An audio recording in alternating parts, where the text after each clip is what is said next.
चेहरा कमल बात गजल है खुशबू जैसी तू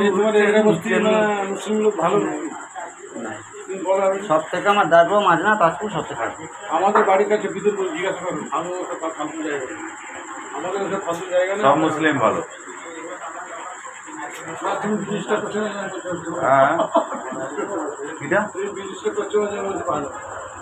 सब मुस्लिम ভালো। কাজ করতে যাও না, সব মুসলিম এক হোক। सब मुस्लिम ভালো আমার কথাটা বাট মুসলিমকে ব্যবহার করে হিন্দু। মুসলিম খারাপ কে বলছে? ঠিক আছে, কথা শোনো। তুমি একটু কাজ শিখে যাও না। আমার কাঁচাগুলো বের করার দরকার নেই। অসীম মাইতি চুলজি বেড়ে যেদিন বেরোবে সেদিনই বেরোবে। তো কালকে বেরিয়ে খানকির ছেলে কি দালাল নাকি? আমি যদি সাধারণ পাবলিক হই, সে সাধারণ পাবলিক।